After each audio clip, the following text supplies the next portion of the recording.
गोविंद शिल्प घेऊन येत आहे एकूण 80 ट्विन बंगलोचा भव्य दिव्य पंढरपुरातील एकमेव प्रकल्प। आमच्या प्रकल्पाची वैशिष्ट्ये मनाला शांती देणारं महादेवाचं मंदिर, मुख्य रस्ता सुमारे 30 फुटांचा, अंतर्गत रस्ता सुमारे 20 फुटांचा, ग्रामपंचायत योजनेचा प्रत्येक बंगलोजला स्वतंत्र नळ, सांडपाण्याची सुरक्षित विल्हेवाट, सर्व टाइल्स ग्लॉसी आणि नामांकित कंपनीच्या, सर्व स्टेअर, खिडक्या, चौकटी सुपर ब्लॅक ग्रेनाइट, दोन्ही अटॅच बाथरूम पूर्णपणे टाइल्स, पंतप्रधान हर घर नल योजना पूर्णत्वाकडे, bathroom, basin, kitchen, CP fittings हे जगवार कंपनीचे, स्टील वर्क पूर्णपणे जिंदाल कंपनीचे, 1000 लिटर पाण्याची टाकी, 150 लिटर सोलर वॉटर हीटर सोबत वॉटर प्युरिफायर, प्रत्येक बंगलोजला स्वतंत्र पार्किंग, दर्शनीय भाग पूर्णपणे डॅटो टाइल्स, टाटा प्रवेश कंपनीचे आकर्षक भक्कम दरवाजा, फुटी उंचीचे सुरक्षित कंपाऊंड। मग विचार काय करताय? गोविंद शिल्प, पत्ता गट नंबर 95, हॉटेल अंगण शेजारी, टाकळी रोड, पंढरपूर।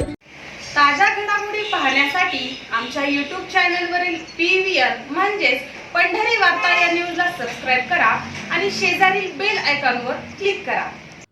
पंढरपूर तालुक्यातील आवे येथील असलेली व पंढरपुरात कॉलेज शिक्षणासाठी आलेल्या श्रेया कांतीलाल गाडे या विद्यार्थिनीचा कराडनाका चौक परिसरात भरधाव टिप्परने धडक दिल्याने अपघाती मृत्यू झाल्याची घटना 2 मार्च रोजी दुपारी घडली होती। या घटनेनंतर मोठी हळहळ व्यक्त होताना दिसून आली। पंढरपुरात भरधाव वेगाने होणारे जड वाहनांची वाहतूक हा कायमच चर्चेचा विषय ठरला आहे। यापूर्वी शहरात अशाच अपघातात अनेक विद्यार्थ्यांचा बळी गेलाय।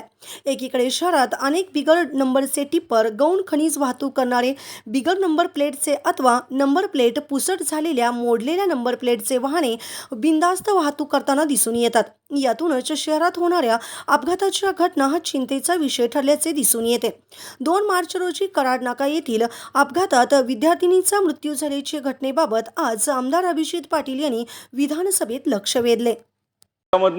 परवाच एक मुलीचा अपघात झालाय, तर आपल्याला या निमित्ताने विनंती करतो अध्यक्ष महोदय की हा जो PI आहे ते त्या ठिकाणी सातत्यानं तिथं ही वसुलीसाठी सगळ्या रस्त्याच्या कडेला ही पथकं नेमतात आणि वसुलीची जी मोहीम चालू आहे याच्यावर तातडीनं कारवाई करावी।